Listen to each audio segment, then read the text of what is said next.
యాకోబు పత్రిక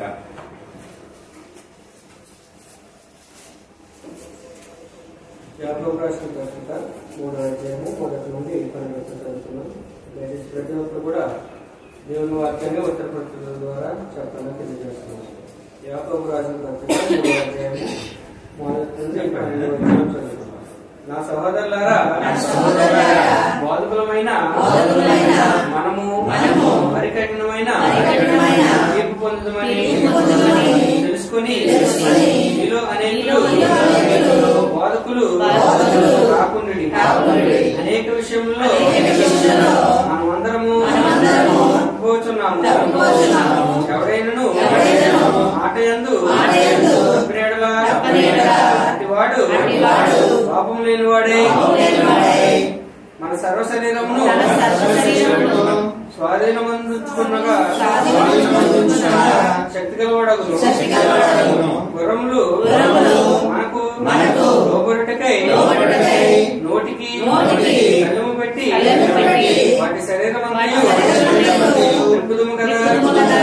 వాడను కూడా చూడుడి, అవి ఎంతో గొప్పవై వెనుగాలికి కొట్టుకొని పోబడినను వాడ నడుపువాని ఉద్దేశం చెప్పున మిక్కిలి చిన్నదగు చుక్కాని చేత తిప్పబడును. అలాగనే నాలుక కూడా చిన్న అవయవమైనను బహుగా అదిరిపడును.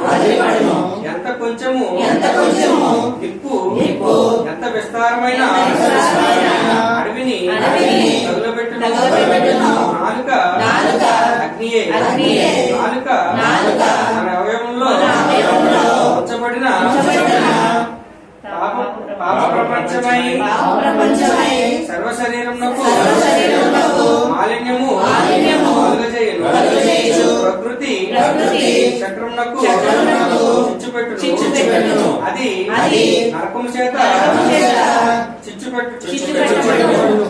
మృగపక్షి సర్వ జలచరములో ప్రతి జాతియు నరజాతి చేత సాధు కాజాలను సాధు ఆయన గాని ఏ నరుడును నాలుగును సాధు చేయనేరడు. అది మరణకరమైన విషయముతో నిండినది. అది నిర్గలమైన దుష్టత్వమే. దీనితో తండ్రి అయిన ప్రభువును స్తుతింతుము.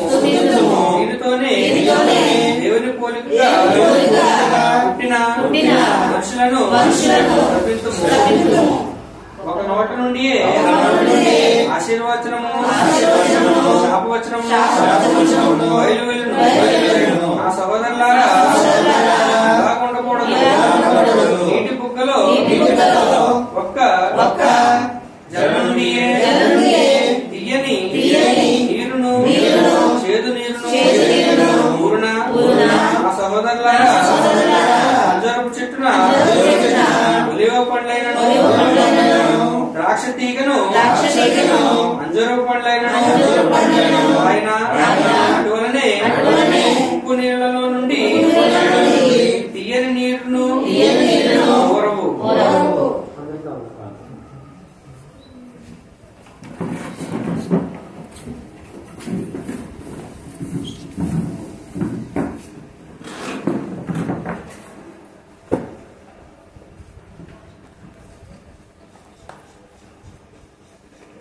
చదవబడిన లేఖనాలను బట్టి మన సోదరులకు ప్రాముఖ్యంగా వందనాలు తెలియజేస్తున్నాం. చెప్పిన ఉత్తర ప్రత్యుత్తరాలలో మీరందరూ పాల్గొంపులు పొందినందుకు వందనాలు. జ్ఞానేంద్రియాలలో ఒక భాగం ఇది కూడా. ఏది జ్ఞానేంద్రియాలన్నీ? Sense organs are 5. ఐదరు सेंस ऑर्गन्स है नहीं है నేర్చుకోవాలి. జ్ఞానేంద్రియాలు ఎన్నమ్మా? 5. పంచపాండవులు ఎంతమంది? 5. 5రేనా? పంచేంద్రియాలు అంటే ఇవన్నీ కూడా నేర్చుకోవాలి. అంటే ఇప్పుడు మనం నేర్చుకునే ప్రాముఖ్యమైనటువంటి అంశం ఏంటంటే ఒక ప్రాముఖ్యమైనటువంటి భాగం గురించి నేర్చుకోబోతున్నాం. ఇది ఎవరికి మహిమకరంగా ఉండాలి అంటే దేవుడికి మహిమకరంగా వీటిని ఉపయోగించాలి. స్కూల్స్ లో కూడా కాన్వెంట్స్ లో కూడా చెప్తూ ఉంటారు, don't play with sharp things, don't play with sharp things. అంటే పదునైన వస్తువులతో ఆడటం మంచిది కాదు, ఎందుకంటే ప్రమాదం ఉంది. అటువంటి ప్రమాదకరమైన ఒక భాగమే నాలుక. మనం నాలుకగా దాన్ని సింపుల్ గా తీసుకుంటాం, రుచులు టేస్ట్ చేస్తుంటాం. ఈ నాలుక చాలా ప్రధానమైనది. పెద్ద అడవిని ఒక చిన్న నిప్పు రవ్వ ఎలాగైతే దహించేస్తుందో అలాగే నీ నాలుకను నీవు కాపాడుకోకపోతే నీవు నశించిపోయే అవకాశం ఉంది. అందుకే మనము బాప్తిజం తీసుకునే ముందు ఒప్పుకోలు ఇస్తుంటాం. తండ్రి యొక్కయు కుమారుని యొక్కయు పరిశుద్ధాత్మ నామములో ఫలానా ప్రేమ్ కుమార్ గారు ఇచ్చినటువంటి ఒప్పుకోలు బట్టి వారికి దేవుని సన్నిధిలో బాప్తిజమము ఇచ్చుచున్నాము అని. ఎవరైతే ఒప్పుకోలను చేస్తారో, ఒప్పుకుంటారో, దేన్ని ఒప్పుకోవాలి? మన పాపములను మనము ఒప్పుకోవాలి. అయితే ఒప్పుకోకపోతే ప్రమాదం ఉంది అని బైబిల్ హెచ్చరిస్తూ ఉంది. నాలుకను ఎలా బట్టి అలాగా ఉపయోగించడానికి, ఆ నాలుకతో మనం ఇష్టానుసారంగా మాట్లాడడానికి మనకు అధికారము లేదు. ఇది దేవుడు సృష్టించినటువంటి శరీరము.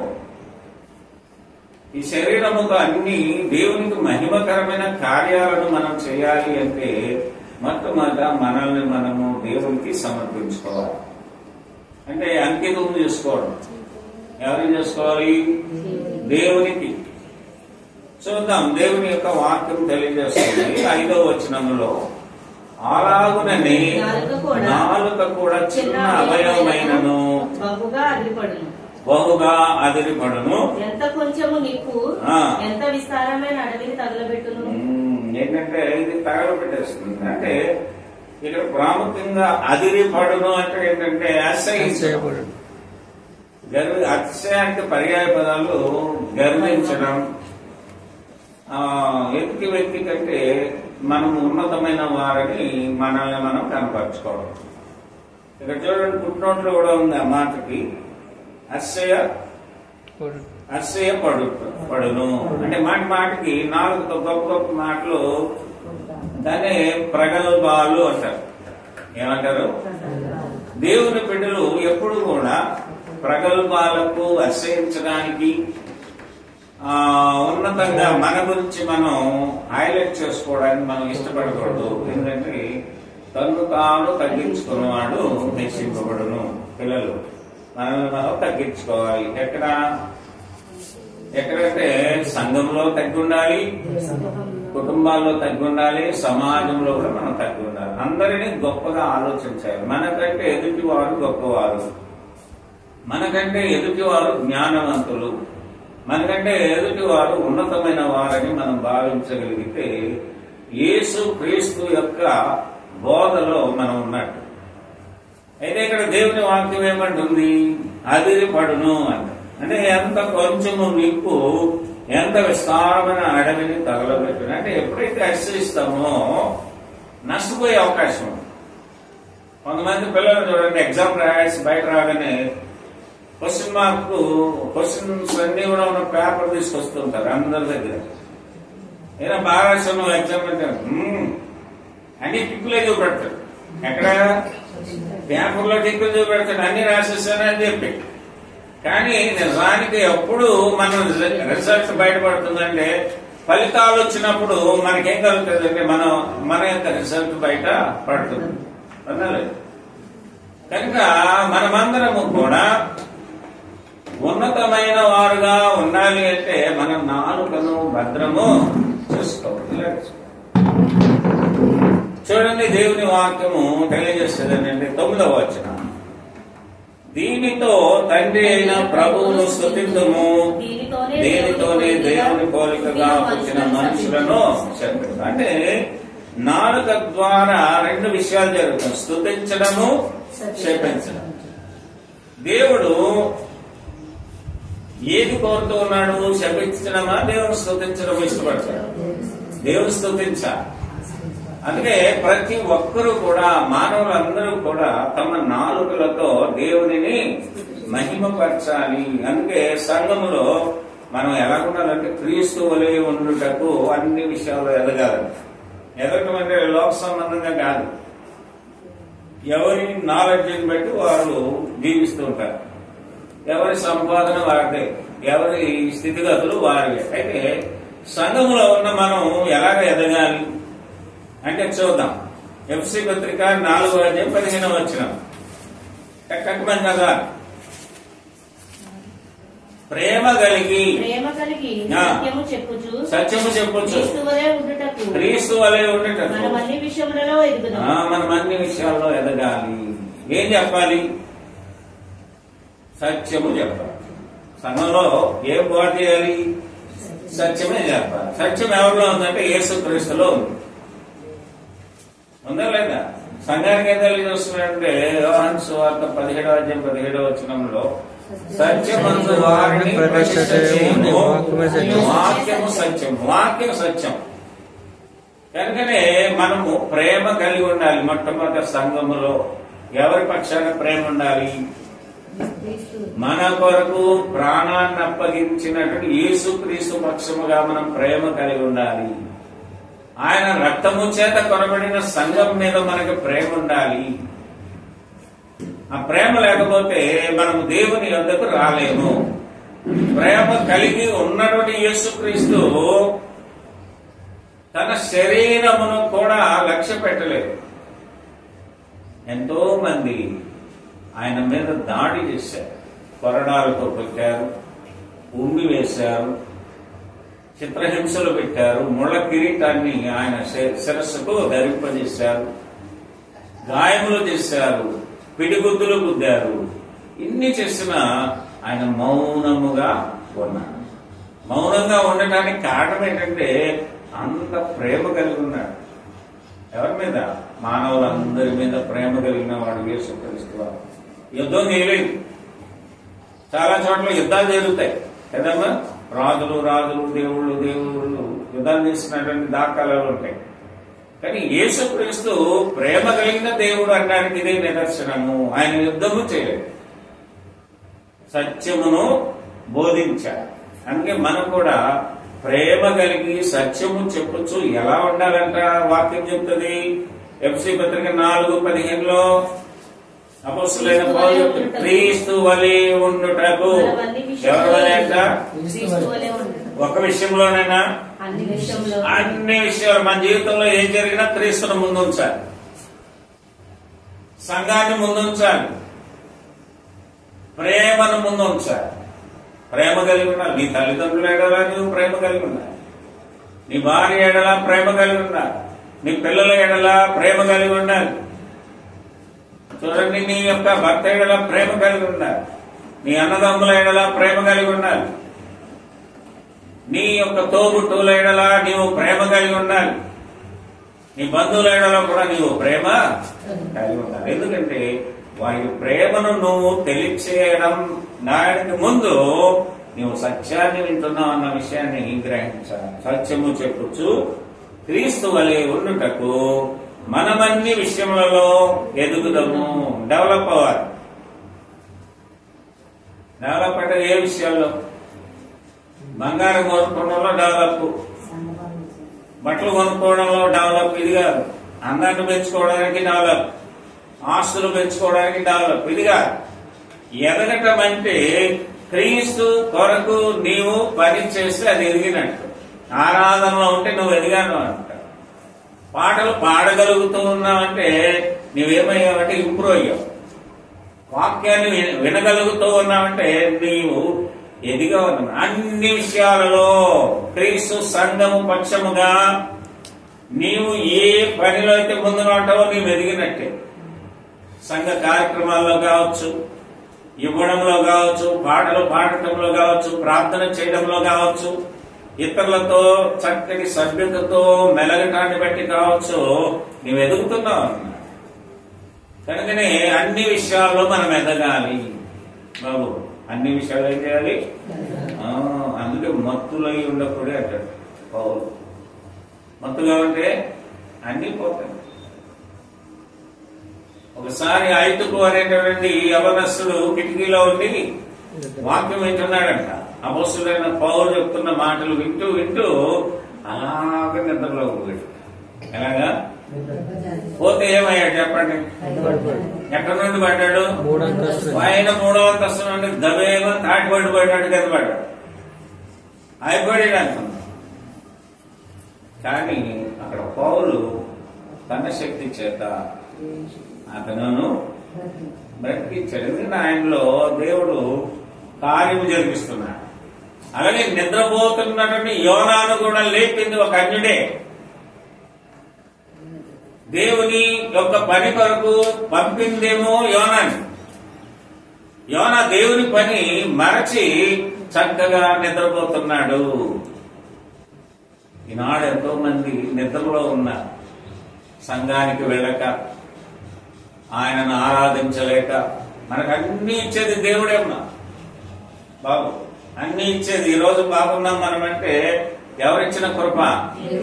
అందుకనే దేవుడిని మహిమపరచడానికి బదులు యోనా ఏం చేస్తున్నాడంటే తన పనిని మరచి ఓడలో చక్కగా నిద్రపోతూ ఉన్నాడు. బాబు ఎవరు నిద్రపోయారు? వింటే చెప్పగలం, వినకపోతే చెప్పగలవా? ఆన్సర్ తెలిసిందనుకో, ఆన్సర్ ధైర్యంగా రాశారు. ఏం చదవకపోతే రాయగలమా? రాయలేము. కాబట్టి సంఘములో ఉన్న ప్రతి బిడ్డ కూడా, ప్రతి ఒక్కరు కూడా విత్ సేవకునితో పాటు అలర్ట్ గా ఉండాలి, నేర్చుకోవాలి. ఎవరు నిద్రపోయినటువంటి వ్యక్తుల గురించి చెప్పాను నేను ఇప్పుడు. ఇద్దరు వ్యక్తులను చూపెట్టాను. ఐతుకు అని యవనస్తుడు. ఈనాడు యవన ప్రాయంలో ఉన్నాడని యవన కుమారులు, యవన కుమార్తెలు మత్తులో ఉన్నారు. ఈనాడు ఎక్కడ లేక, సంఘములో లేక, ఆయన శరీరం అనబడే సంఘంలో లేక తమ యవన బలాన్ని లోకానికి ఖర్చు పెడుతున్నారు. దేవుడు నీ యవన ప్రాయాన్ని నీకు ఎందుకు ఇచ్చాడంటే దేవుని కొరకు పని చేయడానికి. యవన ప్రాయము గురించి చెప్తూ, యవనస్తుల బలము వారికి అలంకారము, దుద్దులు అలంకారము, పట్టుచీర అలంకారము, వడ్డాణము అలంకారము అని చెప్పొచ్చు కదా. యవనస్తుల గురించి, యవన బిడ్డల గురించి ఏం చెప్తున్నాడు? మీ యవ్వన బలము అన్నాడు. యవన ప్రాయములో మీ బలము మీకు అలంకారము. ఆ బలాన్ని మీరు తగ్గించుకోకూడదు, పాడు చేసుకోకూడదు. ఇవి జరగాలంటే వాక్యము చేత మీరు ఎదగాలి, పెంచబడాలి. చిన్నప్పుడేమో ఉగ్గు పాలు పడతారు పిల్లలు కదమ్మా. తర్వాత తల్లిపాలు, నెక్స్ట్ కొద్దిగా పాలన్నం, చారన్నం పెడతారు, మళ్ళా మాంసం, సిర్లెక్కు, అది అంటే ఎదగను ఆహారపు అలవాట్లు మారి బలం పొందుతారు. అదే రీతిగా మనకేమీ తెలియదు ఒకప్పుడు యేసుక్రీస్తు గురించి. అయితే ఇప్పుడు యేసుక్రీస్తుల గురించి మనకందరికీ కూడా తెలుసు, ఎందుకంటే వింటున్నాం. ఆయన వాక్యము చేత మాట్లాడుతున్నాడు. ఏమని? 2వ వచనం చూడండి. యాకోబు పత్రిక 3వ అధ్యాయము 2వ వచనం. అనేక విషయములలో మనమందరము తప్పిపోతున్నాము. మాటయందు తప్పని ఎడల అట్టివాడు లోపము లేనివాడై తన సర్వ శరీరమును స్వాధీనపరచుకొందును, సర్వ శరీరమును స్వాధీనమందుకొని శక్తి కలిగి మనం ఉన్నారు. బలం నీరసంగా ఎవరుంటారు? మామూలుగా బలహీనమైన మనస్సు ఉండేవారు బలహీనంగా ఉంటారు. అయితే ఇక్కడ అనేక విషయములలో మనమందరము అన్నాడు. ఒకడనే కాదు, విత్ ఇంక్లూడ్ సేవకుడు కూడా ఉన్నాడు ఇందులో. సంఘ పెద్దలు ఉన్నారు, విశ్వాసులు ఉన్నారు, ప్రపంచ జనాభా ఉంది. అందరూ కూడా ఏమైపోతున్నారంటే తప్పిపోవచ్చున్నాము అంటాడు. రొట్టెలతో ఇలా పడిపోవటం. ఎక్కడ పాపం ఉంటే అందులో పడిపోవడానికి అవకాశము ఉంది. అందుకని అనేక విషయములలో అంటాడు, ఒక విషయం కాదంట, అనేక విషయాలు ఏమవుతున్నాడంటే రొట్టెలుతున్నారు. అంతేకాకుండా ఎవడైనాను మాట యందు తప్పని ఎడల అటువాడు లోపం లేదు. మాట తప్పాము. మాట తప్పడం వల్లనే కదా సంఘంలో ఉన్నటువంటి అననీయ సభ్యురాలు ఏమయ్యారు, తమ ప్రాణాలను పోగొట్టుకుని మాట తప్పారు. భర్త తప్పాడంటే భార్య కూడా ఏమైంది అక్కడ తప్పారు. కాబట్టి మనం చాలా జాగ్రత్తగా ఈ నాలుకను కాపాడుకుంటూ ప్రేమతో ఉండాలి, సత్యము చెప్తూ ఉండాలి, క్రీస్తు వలె అన్ని విషయాల్లో మనము ఎదగాలి. అసలు ప్రేమ అంటే ఏంటో దేవుని వాక్యము 1 కొరింథీ పత్రికలో 13వ అధ్యాయము 1 నుండి 13 వచనాలు చదివితే స్పష్టంగా అక్కడ దేవుని వాక్యం తెలియజేస్తుంది. అయితే 4 నుండి 6 వచనాలు మనం చదువుదాం. 1 కొరింథీయులకు రాసిన పత్రిక 13వ అధ్యాయము 4, 5, 6 వచనం. ప్రేమ దీర్ఘకాలం సహించును, దయ చూపించును, ప్రేమ మత్సరపడదు, ప్రేమ డమ్మముగా ప్రవర్తించదు, అది ఉప్పొంగదు, అమర్యాదగా నడవదు, స్వప్రయోజనమును విచారించుకొనదు, త్వరగా కోపపడదు. ఇవన్నీ కూడా ప్రేమకున్నటువంటి లక్షణాలు. ఇలాంటి ప్రేమ కలిగి సత్యము చెప్పాలి. సత్యం అంటే ఎవరు? యేసు క్రీస్తును గురించి చెప్పాలి. సత్యం అంటే ఎవరు అసలు ఈ లోకంలో? సత్యం గురించి కూడా చెప్తారు. యోహాను సువార్తలో 1వ అధ్యాయం 1వ వచనం చదవండి. సత్యం అంటే ఎవరు? ఆది యందు వాక్యముండెను, వాక్యము దేవుని యొద్ద ఉండెను, వాక్యము దేవుడై ఉండెను. దేవుని గురించి చెప్పగలగాలి. మనం అన్ని ఎవరి గురించి చెప్తాం? ఆ వ్యక్తి గురించి, ఆ అమ్మ గురించి, వాళ్ళ గురించి, వీళ్ళ గురించి, పక్కింటోళ్ళ గురించి, ఆ పక్క వీధిలో వాళ్ళ గురించి, మన బంధువుల గురించి. ఇదే కదా రోజు ఉదయం లేచి పడుకునేదాకా ఈ బ్యాండ్ ఎక్కువైపోయింది. మన గురించి మనం మర్చిపోతున్నాం. అలాగ మర్చిపోయినప్పుడు మనం ఆత్మీయంగా ఎదిగే అవకాశము ఉండదు. అవన్నీ విడిచిపెట్టాలి. ఇక్కడ ఒకటే, నీవు దేవుని గురించే చెప్పాలి. దేవుని వాక్యం గురించి మొట్టమొదటి నీవు చెప్పుకో. దేవుడు నా కొరకు ఏం చేశాడు? ఈ మంచి శరీరాన్ని తయారు చేశాడు. ఈ యొక్క శరీరంలో ఒక మంచి అవయవాన్ని ఉంచాడు. నాలుక ఉంచడమ్మా. నాలుగుందా నీకు? ఏం చూపెట్టు, లేదు చూపెట్టు ఒకసారి. అందరూ చూడాలంట. కాబట్టి నాలుక ఎంత ప్రాముఖ్యమైందో మనం గమనించాలి. నాలుకతో మంచి మాటలు మాట్లాడాలి. మంచి చెడు కూడా రెండు నాలుక నుండే వస్తుంది. కానీ దేవుని సంబంధులైతే ఈ నాలుకను మంచిగా ఉపయోగిస్తారు. అపవాది సంబంధులైతే చెడుగా ఉపయోగిస్తారు. ఇది ప్రమాదము అని బైబిల్ చెప్తుంది. కనుక సంఘాన్ని సత్యములోనే ప్రతిష్ఠింపజేయాలి. సంఘాన్ని ఎప్పుడు కూడా దేవునితో సంఘ సభ్యులు నింపబడాలి. యోహాను సువార్త 17:17 ఏం చెప్తాడు? సత్యమందు వారిని అంటే సంఘ సభ్యులను, సంఘములో ఉండే ప్రతి సభ్యుడిని సత్యము చెప్పాక దేవుని గూర్చి చెప్తూ వారిని బలపరచాలి, పెంచాలి. నీ బిడ్డలను ఎలా పెంచుతున్నావు? మంచిగా పెంచుతున్నావా, చెడ్డగా పెంచుతున్నావా? ఒక తండ్రి తన పిల్లలను ఎలా పెంచుతున్నాడు? మీకు ఒక కథని చెప్తాను. కథ అంటే మనకి ఇంట్రెస్టే కదా. ఎంతమంది కథలంటే ఇష్టం? చేతులు ఎత్తండి ఒకసారి చూద్దాం. ఎవరికి ఇంట్రెస్ట్ లేదు? చిన్నప్పటి నుండి కథలు ఇస్తూనే ఉంటాం. ఆ కథ కదా. ఇక్కడ 2 రామచిలకలు ఉన్నాయంట. ఎన్నమ్మా? ఒక చోట ఒక వ్యక్తి ఏమో రాజు దగ్గరికి ఒక రామచిలకను తీసుకెళ్లాడు. ఇంకో రామచిలకనేమో కష్టపడి ఉంటాడు కదా, నేను మాంసం కొట్టు దగ్గర, అక్కడ కొట్లో పెట్టి ఈ రోజు పట్రా కొట్రా ఎయిరా నరుకురా అంటూ ఉంటాడు. ఇంకో రాజు దగ్గరికి వెళ్ళినటువంటి ఆ చిలకకు ఎప్పుడు ద్వారపాలకులు స్వాగతం సుస్వాగతం, లోనకు వెళ్ళండి, కూర్చోండి అని చెప్పాడు. దీనికి ఇదే అలవాటు అయిపోయింది. అక్కడ ఉండే సిచ్యువేషన్ వేరు, ఇక్కడ ఉండే. కానీ రెండు కూడా రామచిలకలే. రామచిలకలు మాట్లాడతాయి తెలుసా మీకు? రాజుగారి దగ్గరకు వచ్చినటువంటి వాళ్ళందరికీ స్వాగతం పలుకుతుందండి. ఏంటి? ఏ చిలక? ఏం చిలక? చిలకో చిలక అన్నదో రామచిలక. అదేమనిందంట? స్వాగతం సుస్వాగతం, రండి కూర్చోండి అని. చాలా ఆనందపడిపోయారు. కష్టపడి దగ్గరికి, అంటే మాంసం వేసేవాడి దగ్గరికి వచ్చేటప్పుడే పట్రా పొట్ర నరకరా అనేది అంటారు. వచ్చేవాడు కూడా రాకుండా పోయాడు. కొద్ది రోజులు వ్యాపారం ఏమైపోయింది? డల్ అయిపోయింది. రాజుగారి దగ్గరికి ఏమో చాలా మంది వచ్చేవాడు. చాలా సున్నితంగా. అంటే మన నాలుక ద్వారా ఆ మంచి జరుగుతుంది, కీడు కూడా జరుగుతుంది. కనుక ఈ నాలుకను చాలా జాగ్రత్తగా ఉపయోగించాలి. ఎందుకంటే అది అదిరిపడేటువంటి భాగము అని 5వ వచనం చెప్తుంది. కనుక ప్రేమతో మనము దేవుని గూర్చి మనం చెప్పాలి. అవి చెప్పాలి అంటే మనలో ప్రేమ ఉండాలి. రెండవది సత్యమునే చెప్పాలి.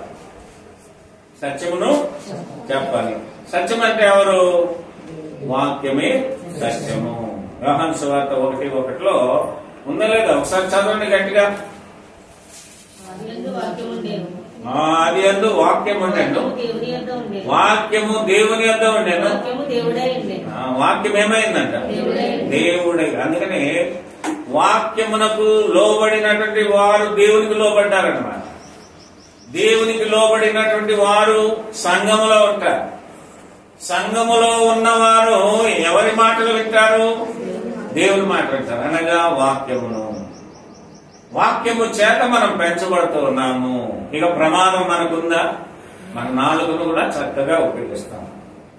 ఈ క్రీస్తు అనగానే అభిషేకింపబడిన వాడు. మార్కు సువార్త 1వ అధ్యాయము 1వ వచనాన్ని చదవండి. మార్కు సువార్త 1వ అధ్యాయము 1వ వచనంలో క్రీస్తు వలే ఉండాలి.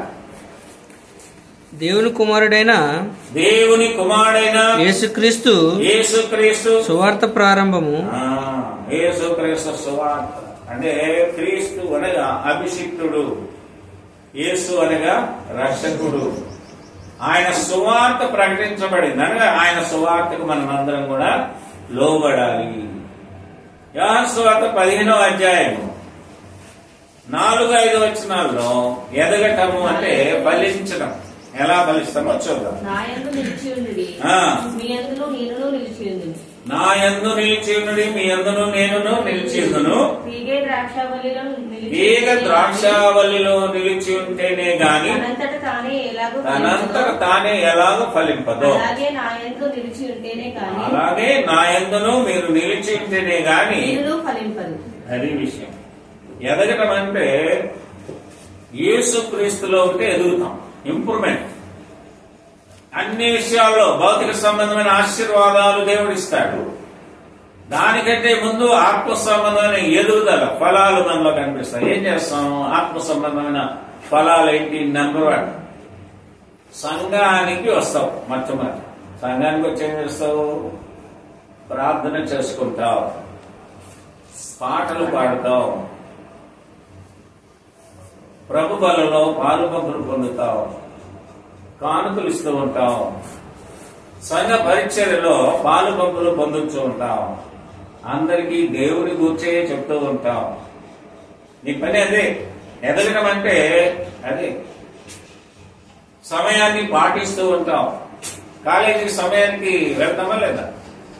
స్కూల్స్ లో ఎగ్జామ్ పెట్టినప్పుడు టైంకి పెడతారా, లేట్ గా పెడతారా? టైంగా పెడతారు. 12 అంటే 12 మనకి 12 అయిందనుకో సూర్యుడు ఎక్కడికి వస్తాడు? మనకి నడినెత్తి మీదకి వస్తాడు. అంటే మన నీడను బట్టి మనం టైం చెప్పచ్చు. ఒకప్పుడు అలాగుండే. ఇప్పుడు చాలా రకాలైనటువంటి వాచెస్ వచ్చాయి. సమయాన్ని 12 అంటే 12. 2 hours ఎంతమ్మా? 2 6 12. ఎక్కడికి వెళ్ళి ఉచ్చరించినా అదే. 2 12, 2 1 2. అంటే ఫార్ములా తప్పిపోదు. ఒక వ్యక్తి కూడా ఫార్ములా తప్పిపోతే 4 కూడా తప్పిపోదు. అవునా కదా? అందుకని 4ను చాలా జాగ్రత్తగా కాపాడుకో. నువ్వు పొద్దున్నే లేచి సిద్ధపడ్డావు. ఎంత అందంగా ఉన్నారమ్మా మీరు, ఉన్నారా లేదా అమ్మా? నిజంగా పెద్దోళ్ళు కావచ్చు, పిల్లలు కావచ్చు, ఎవరి బిడ్డలు కావచ్చు, ఇప్పుడు అందంగా కనిపిస్తున్నారు. ఎవరి ఎదుట? దేవుడు మీ క్రియలను బట్టి మీకు ప్రతిఫలమును ఇస్తాడు. అందుకని ఆయన యందు మీ మాటలు, ఆయన మాటలు మీ యందు కూడా నిలిచి ఉండాలి. యోహాను సువార్త 15:16 చదువుతాం. 15వ అధ్యాయము 16వ వచనం. మీరు నన్ను ఏర్పరచుకొనలేదు, మీరు నా పేరట తండ్రిని ఏర్పరచుకున్నారు. ఏమి అడుగుదురో అది ఆయన మీకు అనుగ్రహించినట్లు మీరు వెళ్లి ఫలించుటకును మీ ఫలము నిలిచియుటకును నేను మిమ్మల్ని ఏర్పరచుకొని నియమించితిని. మిమ్మల్ని నియమించుకున్నాడు. మీరేమై ఉండాలని? ఫలించాలి, ఫలాలు కనిపించాలి మీరు అని దేవుడు నియమించుకున్నాడు. You are special to God. దేవునికి ప్రత్యేకమైన వారు మీరు, అందరూ కాదు. మీరు ప్రత్యేకింపబడిన వారు కనుక దేవుని చేత ఏర్పరచుకున్నటువంటి పిల్లలు ఎక్కడున్నారంటే సంఘములో ఉన్నారు. ఎక్కడున్నారు? కనుకని మనం ఆ రీతిగా మనం చూడండి. అపోస్తల కార్యగ్రంథము 11వ అధ్యాయము 26వ వచనంలో పౌలు బర్నబాల గురించి ఒక మాట, ఇక్కడ చక్కటి మాటలు. వారు కలిసి ఒక సంవత్సరం అంతయు సంఘములో ఉండి బహుజనులకు వాక్యమును బోధించారు. మొట్టమొదట అంతియోకయలో శిష్యులు క్రైస్తవులు అనబడింది. ఎవరు అనబడ్డారంట? క్రైస్తవులు అని పిలువబడినటువంటి ప్లేస్ ఏంటంటే అంతియోకయ ప్రాంతం. అంతియోకయలో మొట్టమొదటిగా క్రైస్తవులమని పిలువబడ్డారు. సంఘములో ఉండి పౌలు బర్నబాలు ఏం బోధించారు? పెట్టగలరు, చెప్పలేదు. వాక్యమునే బోధ చేశారు. చూడండి, సంఘములో ఉండి ఎంతకాలం కలిసి ఉన్నారు ఈ పౌలు బర్నబాలు? 1 సంవత్సరం అంతా అంతియోకయ ప్రాంతంలో ఉండి బహుజనులకు వాక్యమును బోధించారు. ఏం బోధించారమ్మా? అమ్మ ప్రార్థన గ్రంథంలో ఈ రోజు ఆదివారం నాకు పని ఉందండి అనేవాళ్ళు చాలా మంది ఉన్నారు. అయితే వీళ్ళు చాలా శ్రమ పడ్డారు. పౌలు బర్నబాలు కష్టపడ్డారు. మనం జనరల్ గా కష్టపడతాం దేని కొరకు? మన అవసరతల కొరకు కష్టపడతాం. అయితే ఈ పౌలు బర్నబాలు కష్టపడినటువంటి ఒక ప్రాముఖ్యమైన సంగతి ఉంది. ఏంటంటే సంఘములో ఉన్నారు మొట్టమొదట. ఇక్కడ బహుజనులకు చాలా మందికి వాక్యమును బోధించారు. ఏం బోధించారమ్మా? వేరే వేరే వాటి గురించి బోధ చేయలేదు, కానీ వాక్యమును బోధించారు. ఈ రోజు కూడా ఈ నాలుకతో ఏం బోధించాలి మనం? వాక్యమునే. వాక్యం అనగా ఏంటి? దేవుడు. వాక్యం అంటే ఎవరమ్మా? 1:1 యోహాను సువార్త 1:1 దేవుడు. కనుక ఆ దేవుణ్ణి మనం లోకానికి ప్రకటిస్తే తెలియనటువంటి వారు నేర్చుకుంటారు. ప్రార్థనకి వెళ్ళొచ్చేసామంటే కుదరదు. దేవునిని నీవు మొట్టమొదట గుర్తెరగాలి. దేవుడు ఎలాగున్నాడు? నీవు నమ్మిన రూపంలో లేదు, ఆత్మస్వరూపిగా ఉన్నాడు. యోహాను సువార్త 4:24 చదివితే, యోహాను సువార్త 4వ అధ్యాయము 24వ వచనంలో దేవుడు ఆత్మ గనుక, అది అసలు విషయం. దేవుడు ఆత్మ గనుక ఆయనను ఆరాధించే. ఇక్కడ మైనార్టీ ఏం లేదు. ఇక్కడ ఏది గొప్ప ఏమీ కాదు. దేవుడు గొప్పవాడు. ఆయన ఎలాంటి రూపంలో ఉన్నాడు? ఆత్మస్వరూపిగా ఉన్నాడు. అందుకని ఇక్కడ ప్రాముఖ్యమైన పదాలు ఉన్నాయి. కలిసి పనిచేశారు. మనమందరం కూడా ఎలా ఉన్నారు? ఒక క్రికెట్ ఆడితే ఎలాగ ఆడతారమ్మా? ఒకడే ఆడతారా? అందరూ కలిసారు. ఎంతమంది ఉంటారు టీంలో? 11 మంది ఉంటారా? వాలీబాల్ 7. అవునా? గోళీలు గోళీలు కూడా ఒక గేమే, ఇప్పుడు గేమ్ కాదు. రాజుల టైంలో నుండి ఆడినటువంటి గేమ్ అది. గూటి బిళ్ళ నెంబర్ 1 కదా. అయితే నువ్వు ఈ గేమ్ ఆడాలి. ఏ గేమ్? దేవుడు అప్పగించిన గేమ్ ఒకటి ఉంది. నశించుచున్న దానిని వెదకి రక్షించాలి. దొంగ పోలీస్ ఆట ఆడతారు ఇప్పుడు పిల్లలు. దొంగ వెళ్ళి దాక్కుంటాడు. దొంగేనా దాక్కునేది? పోలీసా? ఎవరు దాక్కుంటారు? దొంగే దాక్కుంటాడు. వీళ్ళందరూ అక్కడికి వెళ్ళి వాళ్ళు వెతుకుతారు. అంటే ఎందుకు అంటే ఆ గేమ్ లో ఎవరు మొట్టమొదటి పట్టుబడతారో వాళ్ళు ఎవరు? మనం కూడా నాలుక ద్వారా పట్టబడబడుతున్నాం. కలిసి పని చేయాలి దేవుడు గారు. చూడండి, ఇక్కడ రాయబడిన మాట కీర్తన 133:1 చదవండి ఒకసారి. సహోదరులు ఐక్యత కలిగి నివసించుట ఎంత మేలు, ఎంత మనోహరము. అంటే మేలుంది, మనోహరం ఉంది. మేలు మనం పొందుకోవాలంటే క్రీస్తునందు ఐక్యత కలిగి ఉండాలి. మనం ఎవరిలో ఉండాలి? రెండవది ఆరాధించడంలో ఐక్యత ఉండాలి. మూడవది ప్రార్థించడంలో ఐక్యత ఉండాలి. నెక్స్ట్ పాడుటలో ఐక్యత ఉండాలి. నెక్స్ట్ ప్రభురాత్రి భోజనం తీసుకోవడంలో ఐక్యత ఉండాలి. అంటే ఒక సంఘము ఎదగాలి అంటే, నీ కుటుంబం ఎదగాలంటే, సమాజం ఎదగాలంటే ఐక్యత చాలా అవసరము.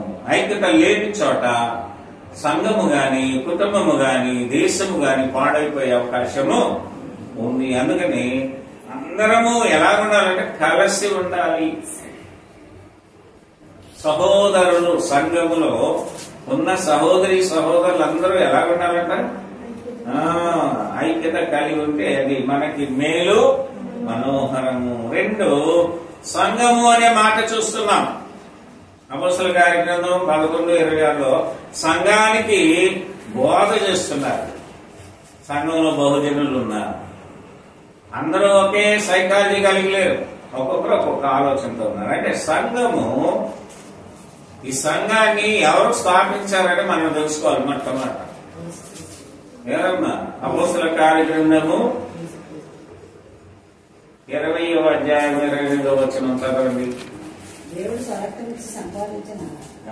దేవుడే శరీరధారిగా లోకానికి వచ్చి తన స్వరక్తమిచ్చి సంపాదించిన తన సంఘము. నాది గారి సంఘం. చాలా మంది నా సంఘము అంటుంటారు. కొనిందేమో ఆయన. అంతేనా కదా? మీ వస్తువుల్ని ఎప్పుడైనా కొంటే ఇది నాదండి అంటామా, వేరే వాళ్ళు అంటాం. అయితే సంఘాన్ని మాత్రం నాది నాది అని మనం చెప్పకూడదు. చెప్పావో నీలో వాక్యం లేదన్నమాట, సత్యం లేదు, నీవు క్రీస్తు విరోధి అన్నమాట. సంఘం అనేది క్రీస్తుదే, దేవునిది. దేవుడు ఏం చేస్తాడు అక్కడ? చదవండి 22వ వచనంలో. దేవుడు తన స్వరక్తమిచ్చి సంపాదించిన తన సంఘము. అంటే తన సంఘం ప్రేమకుమార్ గారి సంఘం కాదు ఇది. మిమ్మల్ని అడిగినప్పుడు ఎవరిది? క్రీస్తు సంఘం. అంతే. క్రీస్తు శరీరధారిగా వారి మధ్యన సంచరించను. కానీ ఎవరైనా గుర్తించారు ఆయన్ని? వాడుకున్నారు. యేసుక్రీస్తు వాడుకుని ఆఖరికి దేనికి అప్పగించేశారు? ఈనాడు కూడా వాడుకుని వదిలేసేవాళ్ళు ఉంటారు చాలా మంది. మనమైతే ఆరోగ్యంగా ఉండకూడదు. సంఘం అనేది చాలా విలువైంది. క్రీస్తు రక్తము చేత కొనబడిన సంఘము. సంఘములో ఎవరుంటారంటే దేవుని జనం ఉంటారు. దేవుని జనాంగం. మీరందరూ ఎవరి జనాంగం? దేవుని పిల్లలు, బహుజనులు. ఈ బహుజనులు అందరూ కూడా దేవుని పిల్లలే. మీరు బాగా చూసుకొని మీ ముఖంలో ఒక ముక్కు ఉందా? బయట వాళ్ళకి వెళ్ళి చూడండి, వాళ్ళకు కూడా ఒక ముక్కు ఉంటుంది. సంఘంలో లేదు కదా అని చెప్పి వాళ్ళకి ఏం వెరైటీగా ఏమి ఉండవు. మీకు ఎన్ని చెవులు ఉన్నాయి? ఇప్పుడు వెళ్ళి బయట అందరినీ చూడండి, ఎన్ని చెవులు ఉంటాయి? ఎన్ని ఉంటాయి? అంటే యాస్టి దేవుడు సంఘములో ఉన్న వారి మీద ఎలాంటి ప్రేమ కలిగి ఉన్నాడో బాహ్య ప్రపంచంలో ఉన్న వారి మీద కూడా అటువంటి ప్రేమనే కలిగి ఉన్నాడు. అందుకే 3:16లో ఈ విషయాన్ని యోహాను సువార్తలో దేవుడు లోకమును ఎంతో ప్రేమించెను కాగా తన అద్వితీయ కుమారుడుగా విశ్వాసముంచు ప్రతివాడు నశింపక నిత్యజీవం పొందినట్లు ఆయనను అనుగ్రహించాడు. ఆయన అందుకు ఇచ్చాడు. మనం నిత్యజీవం పొందడానికి యేసుక్రీస్తుని ఇచ్చాడు. యేసుక్రీస్తు ఉన్న స్థలంలో ఐక్యత ఉంటది, ఆయన సంఘం ఉంటది, అక్కడ దేవుని జనాంగం ఉంటది. 4వది వాక్యం ఉంటది. ఏముంటదమ్మా? మన ఇంట్లో జనరల్గా ఏముంటది? అన్నీ ఉంటాయి. వాక్యం ఉన్నదనుకో మీ ఇంట్లో ఎంత సంతోషం చూడండి. వాక్యము, సంఘంలో కూడా వాక్యం ఉండాలి. వాక్యము లేకపోతే అక్కడ ఒక వ్యక్తి వృద్ధి చెందే అవకాశము చూడండి. మనందరి శరీరాల్లో రక్తం ఉందా లేదా? రక్తం తగ్గిందని భయం అవుతుంది, ఏమవుతుంది? నీరసం వచ్చేస్తుంది. అంటే వాక్యము ఇస్ ఈక్వల్ టు బ్లడ్. అందుకనే క్రీస్తు రక్తము చేత కడగబడాలి మనం. ఏ రక్తము చేత? నేను బలి చేస్తానండి, కోడి కోసేస్తాను, మేకను కోసేస్తాను, పోతు గేదెనేసేస్తానంటే కుదరదు. వాటి వల్ల ఏ ఫలితము ఉండదు. మేము మంచి డిన్నర్ చేసుకోవచ్చు దానివల్ల. చేసుకుంటున్నారు లేదా? వంటకాలు గార్డెన్ పార్టీలు చేస్తారు, అక్కడ ఏవేవో పోసుకుంటారు. దానివల్ల నీకు తృప్తి, దేవునికి తృప్తి కలిగేది ఎప్పుడు? నీ వాక్యములో పెంచబడినప్పుడు దేవునికి ఇష్టం. పాల వంటి వాక్యము. వాక్యము దేంతో పోల్చడంలో? పాల వంటి వాక్యము తేనె కంటే మధురము. పాల వంటి వాక్యము తేనె కంటే మధురము. వెండి బంగారముల వెలయంత అయినాను, వెండి బంగారముల వెలయంత అయినాను తొలతోని వాక్యముతో. ఓ తొలతోగవు నీ వాక్యముతో. దేవాని దివ్య వాక్యము ఇవిగా మాకు దొరికెను. మీరు నడిచి వెళ్ళిపోతున్నారు రోడ్లో, 500 రూపాయల నోటు దొరికింది. మీ మనసు ఉత్సాహము, ఉల్లాసం. అవునే కదా? అటు ఇటు చూస్తారు, ఎవరు చూస్తున్నారని. అంటే ఉన్నట్టుండి దొరికితే అది సంతోషం. మనకు కూడా వాక్యం దొరికితే నిజ దేవుని బిడ్డలకు, నిజమైన మనిషికి సంతోషం కలుగుతుంది. ఎప్పుడు? పాల వంటి వాక్యము తేనె కంటే మధురము.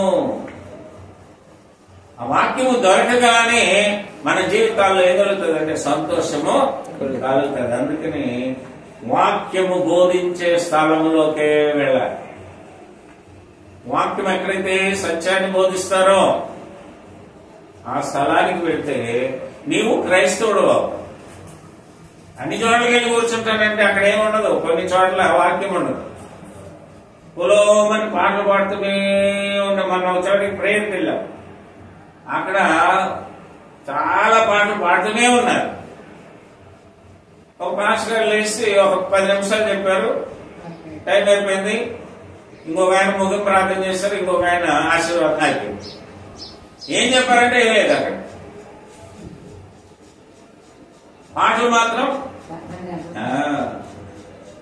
అందుకనే సమయము దినములు చెడ్డవి గనక సమయమును పోనీయక సద్వినియోగపరచుకోవాలి. వ్యవసాయ పత్రికలో చెప్పాడు.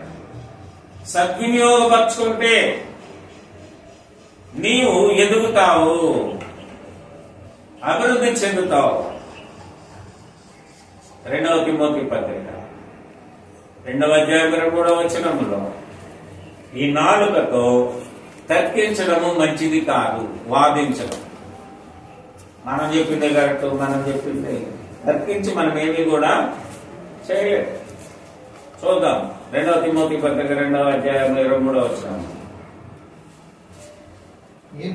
నేర్పు లేని మూఢుల వితర్కములు జగడములను పుట్టించునని ఎరిగి అటు వాటిని మన జీవితాల్లో వితర్కములు వస్తుంటాయి, జగడాలు వస్తుంటాయి.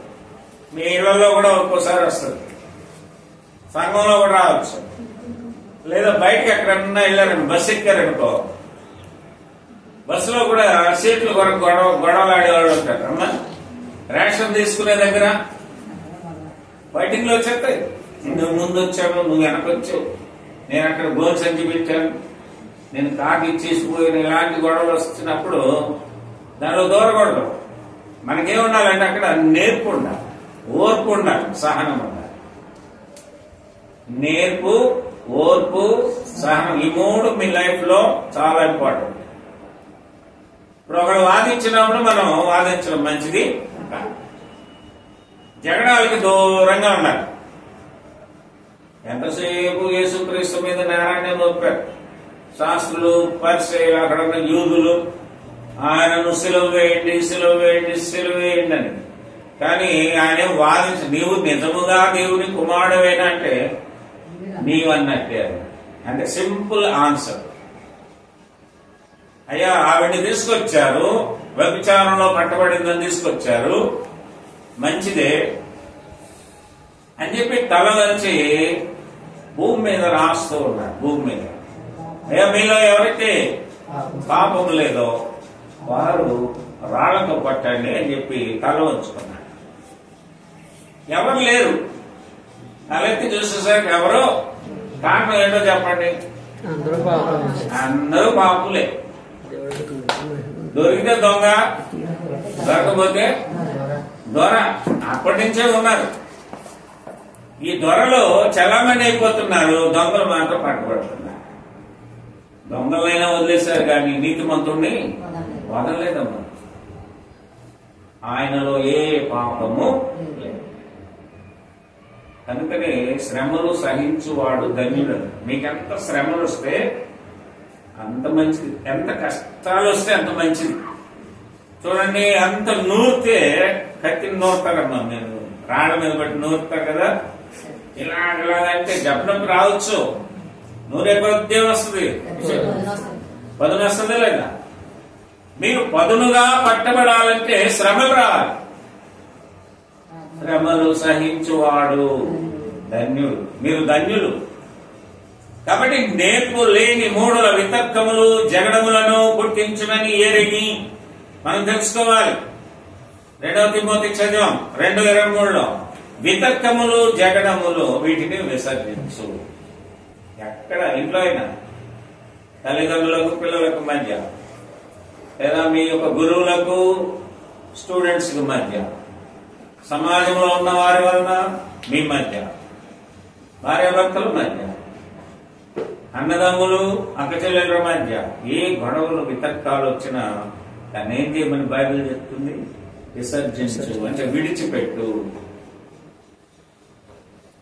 రెండవది వట్టి మాటలు, అబద్ధములు, వాదములు ఈ నాలుక ద్వారానే వస్తాయి. ఈ నాలుక ద్వారా వాదించడం చేస్తాం, అబద్ధాలు చెప్తుంటాం, వట్టి మాటలు చెప్తున్నాం. చూద్దాం 1 తిమోతి పత్రిక 6వ అధ్యాయం 20వ వచనం. ఓ తిమోతి నీకు అప్పగింపబడిన దానిని కాపాడి అపవిత్రమైన వట్టి మాటలకును జ్ఞానమని అబద్ధముగా చెప్పబడిన విపరీత వాదములకును దూరంగా ఉండుము. దీనికి దూరంగా ఉండాలి. నెంబర్ 1 వట్టి మాటలు. ఈ శ్లోకం ఎప్పుడన్నా విన్నారా? చదువుకున్నాను. వట్టి మాటలు గట్టి పెట్టోయ్, గట్టి మీద తల పెట్టోయ్. ఎవరు చెప్పారు? ఎవరో చెప్పారులేండి. ఇప్పుడు అదంతా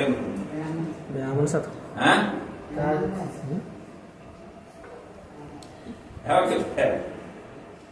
గురజాడు గారు. అంటే వట్టి మాటల వలన ఏమీ ఉండదు.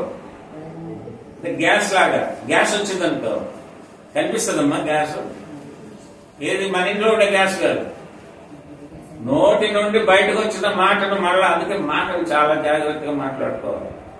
రెండవది అబద్ధం. ఒకసారి అబద్ధం ఆడామంటే ఆ అబద్ధం వల్ల ఎన్నో సమస్యలు వచ్చే అవకాశం ఉంది.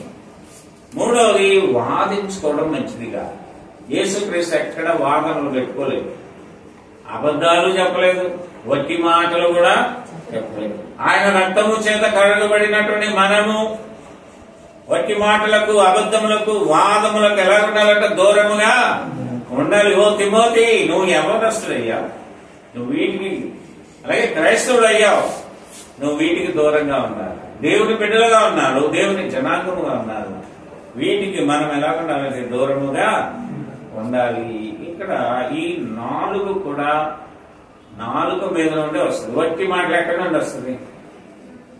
4 నుండి వస్తుందా? ఏమన్నా కొనుక్కొని చెప్తావు. నెక్స్ట్ అబద్ధములు. అబద్ధం. అననీయ సభ్యులు అబద్ధం ఆడారు. ఎవరి దగ్గర? పరిశుద్ధాత్మని దగ్గరే అబద్ధం ఆడితే వెంటనే పడి చచ్చిపోయాడు. సంఘంలో అప్పుడైతే స్పాట్ లో పనిష్మెంట్ ఉండేది, ఇప్పుడైతే దేవుడు ఎక్స్క్యూజ్ చేస్తున్నాడు, అంటే క్షమిస్తున్నాడు. నా బిడ్డలు ఎప్పటికైనా మారు మనసు పొందుతారు, ఎప్పటికైనా మారు మనసు పొందుతారని ఎదురు చూస్తున్నటువంటి గొప్ప దేవుడు మన దేవుడు. అందుకనే మనము దేవుని వాక్యాన్ని కూడా చూసినప్పుడు వారు ఎలా ఉన్నారన్నా మారు మనసు లేని వాడుగా ఉన్నారు. ఎలా ఉన్నారన్నా చూద్దాం ఆ మాటలు.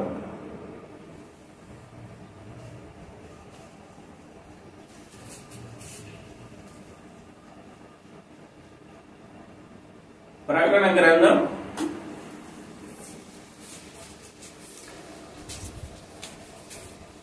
15వ అధ్యాయం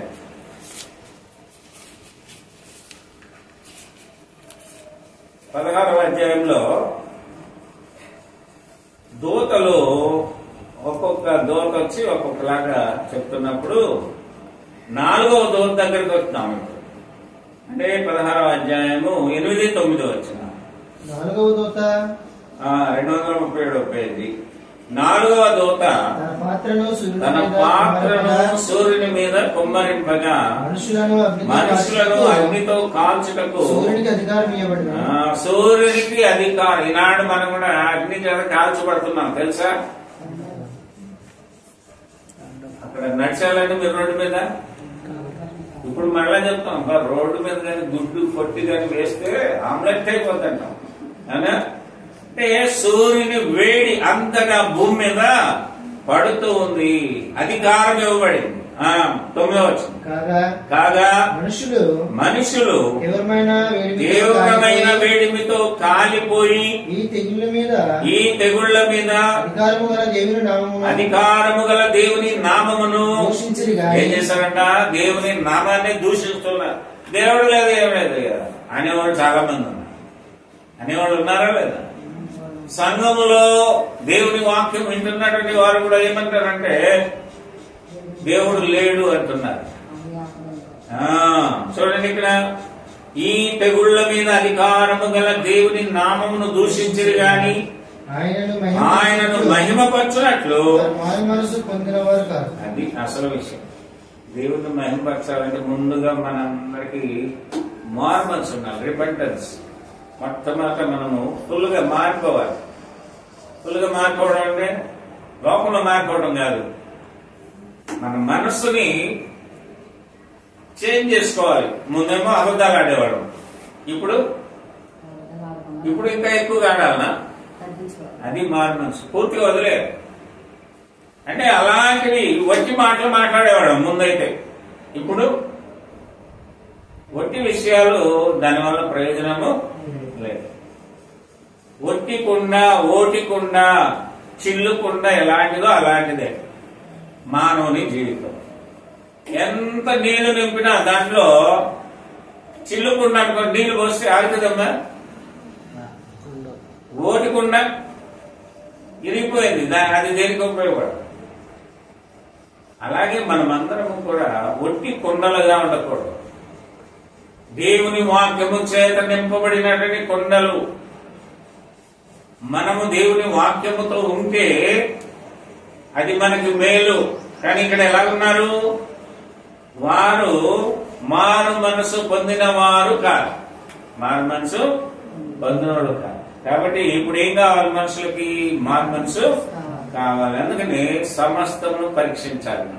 నాలుకతో మనం ఏం చేసినా మనల్ని మనం పరీక్ష చేసుకోవాలి. చూద్దాం. మొదటి దశలోనికులకు రాసిన పత్రిక 5వ అధ్యాయం.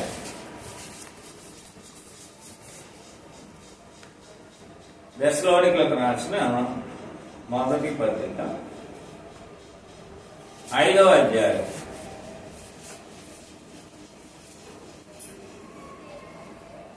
చదవండి. 21, 22. సమస్తమును పరీక్షించి మేలైన దానిని చేపట్టుడి. ప్రతి విధమైన కీడునకును ఎలా ఉండాలంట? కీడుగా ఏది కనిపిస్తే దానికి ఎలా ఉండాలి? మనం కూడా తెచ్చుకోకూడదు. దానివల్ల నష్టమే.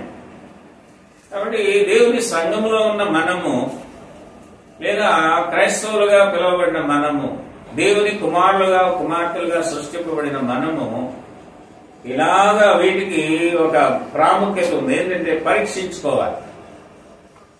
సమస్తమును పరీక్షించాలి మొట్టమొదట.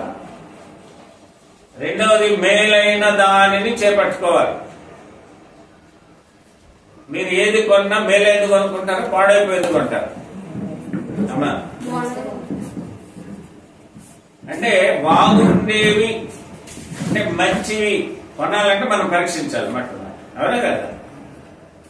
రెండవది ప్రతి విధమైన కీడునకు. కీడంటే కీడుగా ఏం కనిపిస్తుందో మన కళ్ళకి, వాటికి దూరంగా. ఇప్పుడు పాము వస్తా ఉంది, కాస్మం లోకి వచ్చేసింది అనుకుందాం.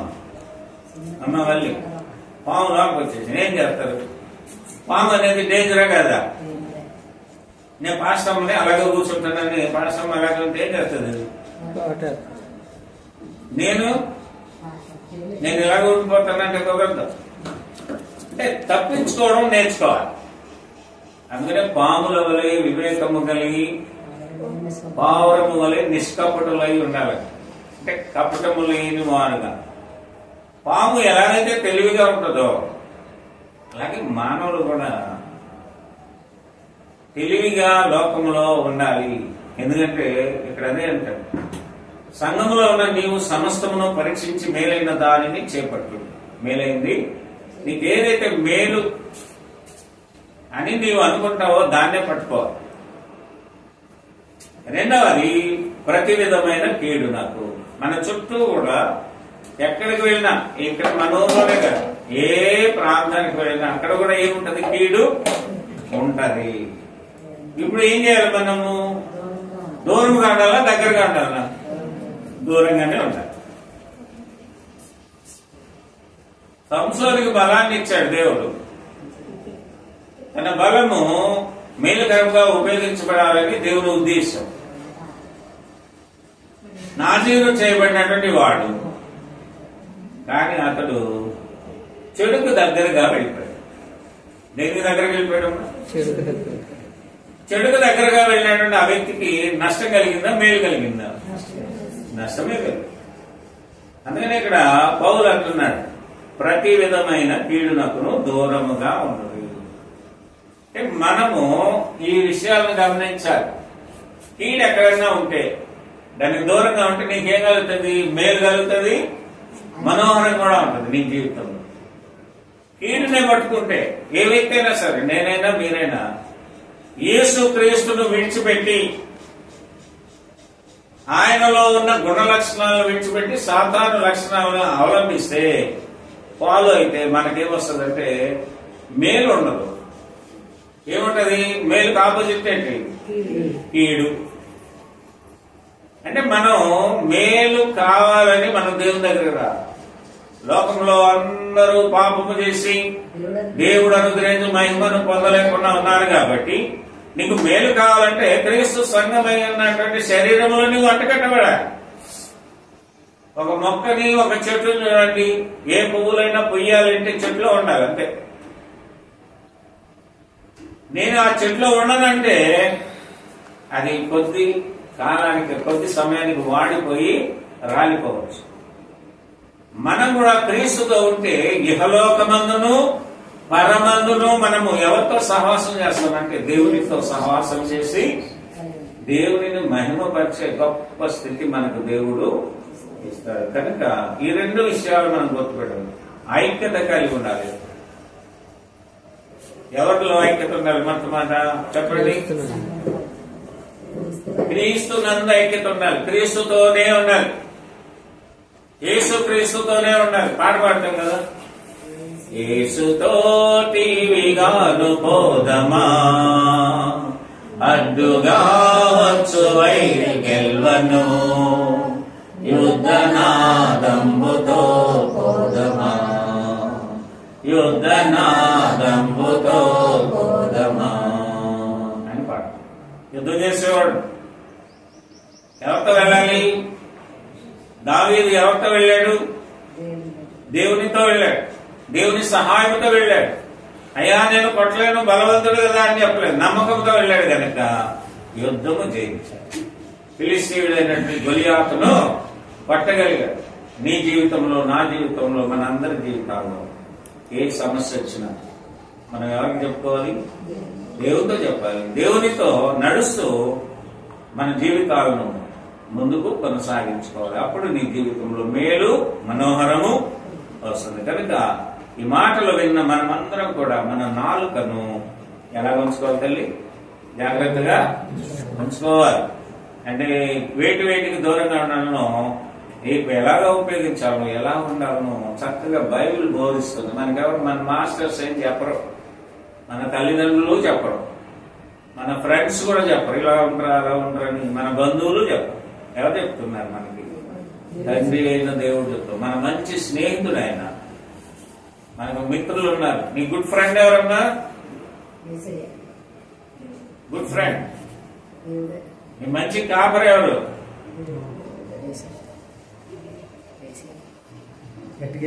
గట్టిగా యేసుక్రీస్తు. గొర్రెలకు మంచి కాపర్ ఆయన. గొర్రెలని కాదు, అక్కడ తిట్టుకోకండి నన్ను. ఈ మధ్యన సెలవులో కూడా ఎవరెవరో పెద్ద పెద్ద మేధావులు వాడు గొర్రెలని క్రైస్తవులను సంబోధిస్తూ ఉన్నారు. అంటే వారికి గొర్రెలు ఆయన ఎలాంటి ఉద్దేశంతో చెప్తాడో వాళ్ళకి అర్థం. గొర్రెలు అంటే గొర్రెలని కాదు, కాపర్ అంటే ఆయన ఏదో కాసుకునేవాడని కాదు, అంటే నడిపించేవాడు. ఎవరమ్మా? మా మీ ఇంటి కాపర్ ఎవరమ్మా అంటే మా ఆయన ఏంటంటే ఆయన గొర్రెలు కాస్తాడండి. అంటే కాపరి ఆ ఇంటిని కాసేవాడు, మానవులందరినీ కాసేవాడు దేవుడు అన్న విషయాన్ని గమనించలేక ఎంతో మంది తప్పుడు బోధలు చేస్తున్నారు. అటువంటి వాడికి మనం దూరంగా ఉన్నాము.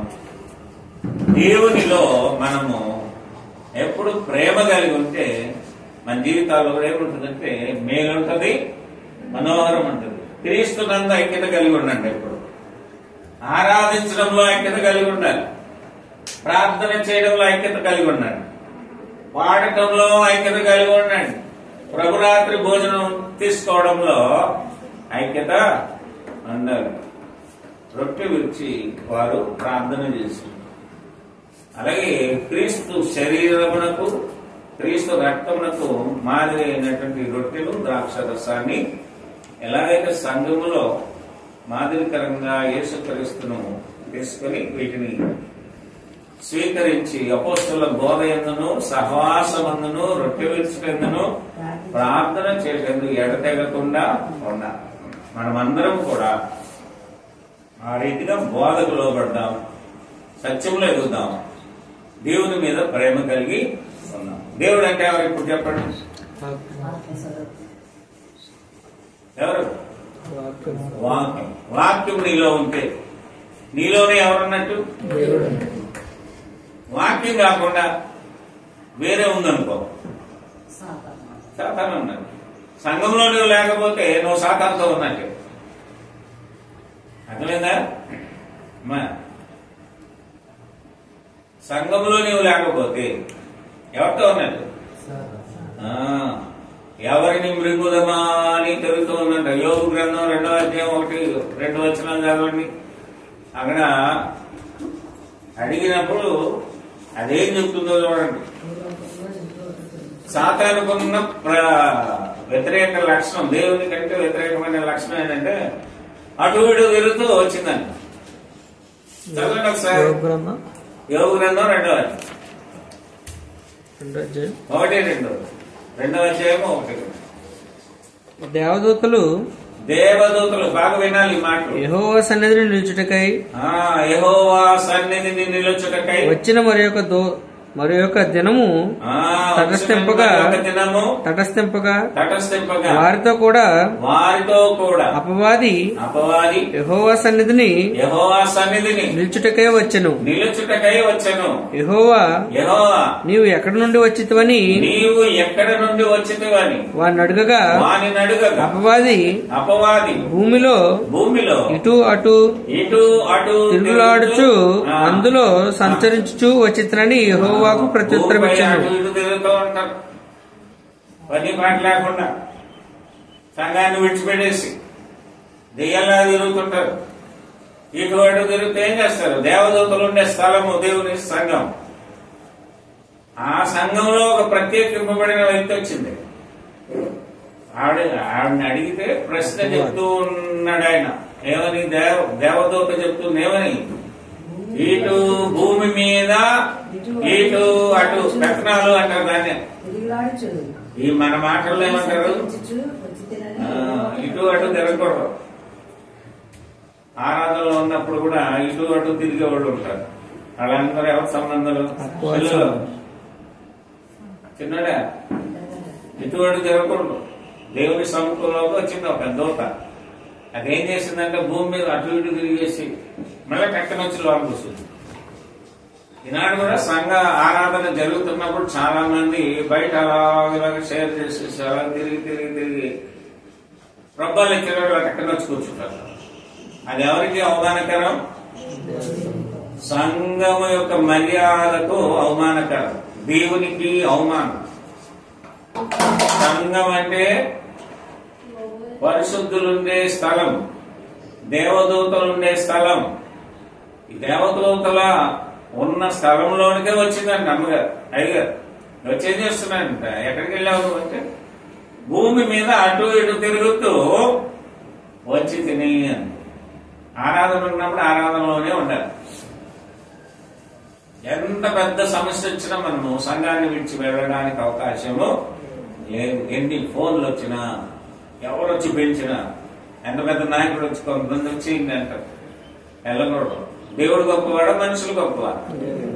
దేవుడు గొప్పవాడు. నువ్వు నిజముగా నీలో వాక్యం ఉంటే ఎంత పెద్దలు వచ్చినా వాళ్ళు కూడా కూర్చోమని చెప్పారు. వాక్యమేనండి, ప్రార్థన అయిన తర్వాత ఏదైనా. అలాగే మనము నమ్మకంగా ఉంటే మన జీవితాల్లో మేలు మనోహరము ఉంటుంది. క్రీస్తుతో సహవాసము కలిగి మనము ఐక్యత కలిగి ఉంటాం. రెండవది, ఆరాధించడంలో ఐక్యత కలిగి ఉంటాం, ప్రార్థన చేయడంలో ఐక్యత కలిగి ఉంటాం, పాడుటలో ఐక్యత కలిగి ఉంటాం, ప్రభురాత్రి భోజనం తీసుకోవడంలో కూడా ఐక్యత కలిగి ఉంటాం. కాబట్టి ఇవన్నీ మేలా కాదా? కీడా? బయటికి వెళ్ళిపోయామనుకో మేలంటారా? ప్రమాదం ఉంది బయట వెళ్తే. సంఘములో ఉంటే మేలు. అందుకే మనమందరం కూడా ఐక్యత కలిగి ఉంటే మనకు మేల కీడా? ఫ్రెండ్స్ ఎలా ఉండాలి చెప్పండి. అసలు ఒక చోట పనిచేస్తున్నారు, స్టాఫ్ అందరూ ఐక్యత కలిగి ఉన్నారు. ఎవరి మీద ఒక చాటిని చెప్పేసుకుంటూ ఉంటే అక్కడ బాగుండదు వాతావరణం. గ్రామంలో కూడా అందరూ ఎలా ఉండాలి? ఐక్యత కలిగి ఉండాలి. అన్ని సర్దుకుంటూ, ఒకరినొకరు గౌరవించుకుంటూ, సన్మానించుకుంటూ. ఒక కుటుంబం కూడా మేలు చూడాలన్నా, మనోహరంగా ఉండాలన్నా కుటుంబంలో ఉన్న ప్రతి ఒక్కరూ కూడా ఎలా ఉండాలంట? ఐక్యత కలిగి.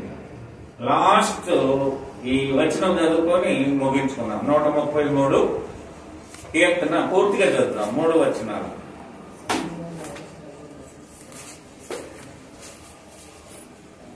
అందరూ ఒకేసారి. సహోదరులు, ఐక్యత కలిగి నివసించుట ఎంత మేలు, ఎంత మనోహరము. ఎవరు చదవలేదు పూర్తిగా చదవమన్నాను. సహోదరులు ఐక్యత కలిగి నివసించుట ఎంత మేలు, ఎంత మనోహరము. అది తల మీద పోయబడి అహరోను గడ్డం మీదుగా కారి అతని అంగీల అంచు వరకు దిగజారిన పరిమళ తైలం వలె నుండును. సియోను కొండ మీదికి దిగివచ్చు హెర్మోను వంచు వలె నుండును. ఆశీర్వాదమును శాశ్వత జీవమును అచ్చట నుండవలనని యెహోవా సెలవిచ్చుచున్నాడు. ఏమేమి ఉంటాయంట? ఆశీర్వాదము, శాశ్వత జీవము, ఎటర్నల్ లైఫ్. ఎవరు నిత్య జీవమునకు కర్త ఎవరంటే Jesus Christ is the eternal life. ఆయన ముందుగా చెప్పాడు యోహాను సువార్త 14:6 నేనే మార్గము, సత్యము, జీవము. జీవమని చెప్పాడు అక్కడ. ఇక్కడైతే స్పష్టంగా ముందుగానే యేసుక్రీస్తు గురించి చెప్పబడుతుంది. పాత నిబంధన గ్రంథం అంతా కూడా మనం చదివితే యేసుక్రీస్తు గురించి ప్రస్తావిస్తూ అక్కడ శాశ్వత జీవమును అన్నాడు. శాశ్వత జీవం అంటే ఎటర్నల్ లైఫ్, నిత్యత్వము ఎవరిలో ఉందంటే క్రీస్తులో ఉంది. ఇంకా ఎవరి పేరు తగిలించుకున్నా దానివల్ల ప్రయోజనము లేదు. అందుకే సంఘం ఆయనే సంఘము కొరకు శ్రమపడి సమాధి చేయబడి తిరిగి 3వ నాడు లేచాడు. కాబట్టి సువార్తకు మనం లోబడతాం, క్రీస్తును వెంబడిద్దాం. ఆయనే మన కొరకు అభిషిక్తుడై రక్షకుడై ఈ లోకానికి వచ్చాడు. ఇమ్మానుయేలు పేరు పెట్టబడిన గొప్ప దేవుడైన దేవుడు మీకు సహాయం చేయను కాదు. అందరికీ వందనాలు.